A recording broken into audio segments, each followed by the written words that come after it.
My name is Bob Henry, Camp Hawthorne. Wonderful summer camp. As you can see, our wonderful surroundings. This camp's been around since 1919. One little bit of what I do here is I like to shape it up a little bit. We're getting into some mainstream times. Not a lot of attention paid to old-fashioned camping values, fishing, canoeing, sailing to some extent. But I really camping. I really like to get as many kids as we can out of the suburbs into nature. It's really important to me in general to try to limit the technological advance in such a way that it takes over our natural ability to enjoy the earth that we were given to us by the Lord. Sometimes I get the kids up. We do a surprise 5 a.m. wake-up call for a hike through the brush, off the trails, bushwhacking, going through the woods, following deer excrement and trying to find their location, their dens. Every now and then we will bring an automatic rifle and hunt the deer, but that's not always the case. We do still have one deer left on the peninsula. We get up. Usually we make some eggs over the fire.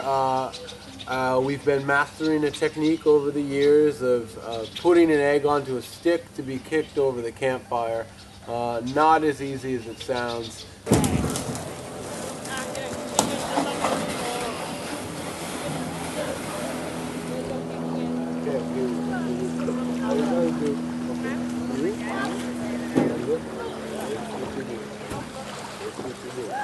Okay, go ahead. How are you? No. Lift with your knee. There we go. Good. Lift with your knee. You? Okay. Lift it up. Push it up. Okay, good. Good. Good. Nice one. Nice one. Okay. Lift it up. Lift it up.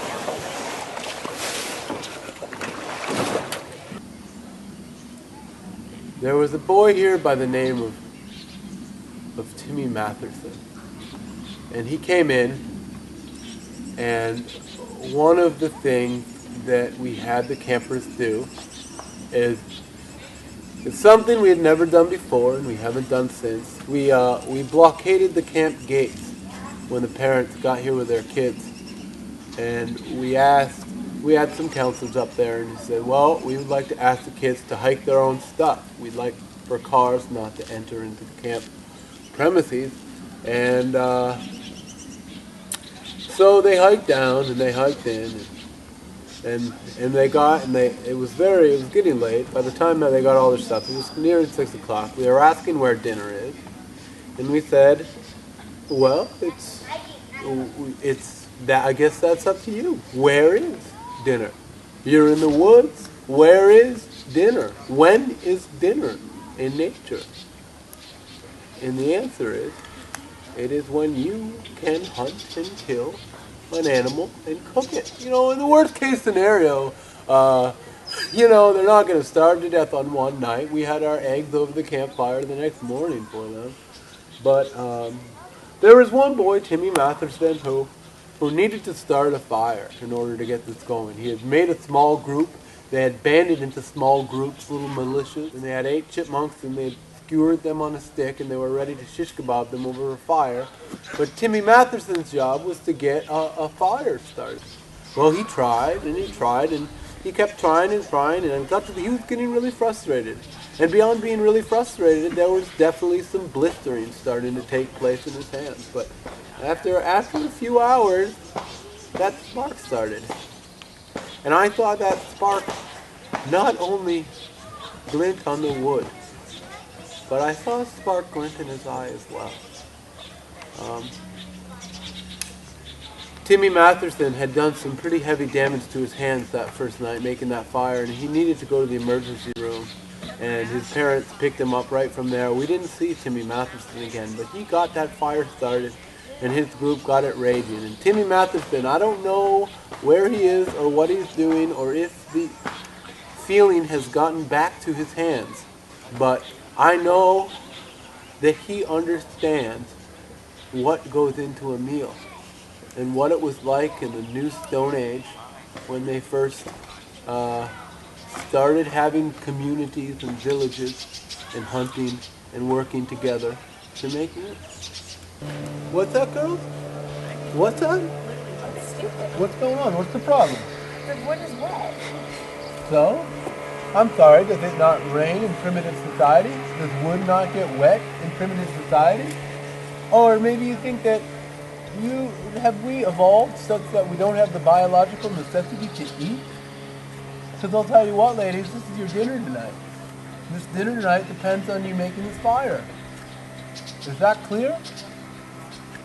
You're doing good work. You're not. It's missing a little something called positive attitude that usually takes me a long way. Perhaps you could show a little more positive attitude. I don't really feel comfortable talking about this, but if this is necessary to get the answer you're looking for, then I was running a Boy Scout camp, and I did do a certain program where I decided to send some kids out into the woods on what's called a solo, where there's no counselors and a limited amount of provisions. I gave them a knife and I gave them some flint and, the provisions they need, and I guess some would say 30 days was a long time to send them out on a solo. Outward Bound, for example, would probably not go with my protocol. I hadn't necessarily gone through the motions with the Boy Scouts of America, and, well, unfortunately, some of these guys had a hard time knowing what plants and berries were edible and resorted to cannibalism. And some of the Boy Scouts started eating the other Boy Scouts in order to survive, as any species would do when forced facing surviving or not surviving.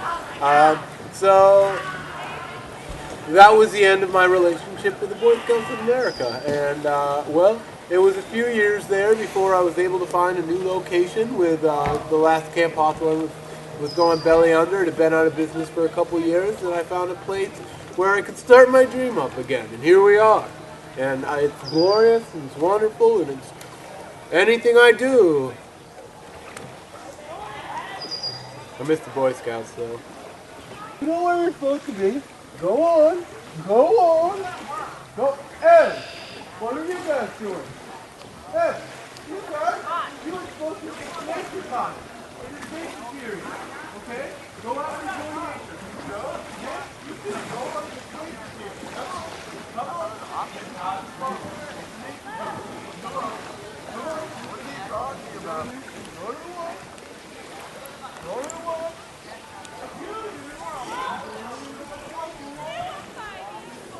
I'm walking through the woods, and I go to what's normally bunk 10, their shelter area, and I see a boy who's under some tree bark and leaves, and I find he snuck a Game Boy into camp premises, and it clearly states in all the literature we send home that there's no electronic devices, especially these mind-numbing, distracting technological advances in miniature video gaming systems.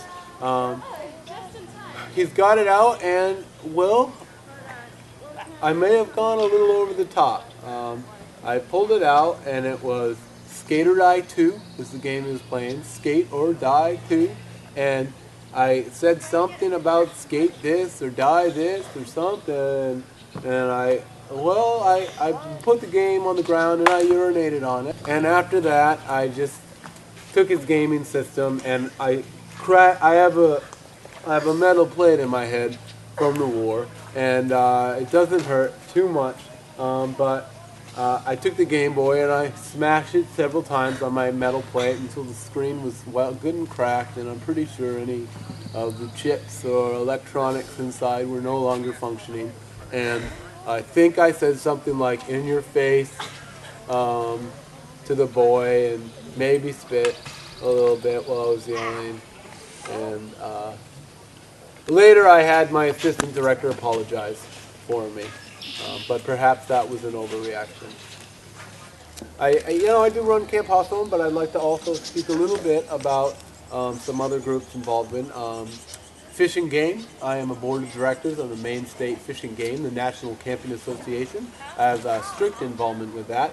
The Boy Scouts of America, um, no official status there at this point, but I have a long-standing lifetime commitment.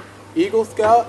I'm also a member of, I don't know if you've heard of this one, the National Association for the Reenlistment of Nature and its Natural Guardians. It's a very much smaller, or actually, I mean, me and some buddies. That's really me and some buddies get together, talk about how we can plant seeds throughout the civilization to try to rethink what we're doing out here and the changes we need to make. They might ask about risk management and where that's going to happen. I say, well, what's the bigger risk?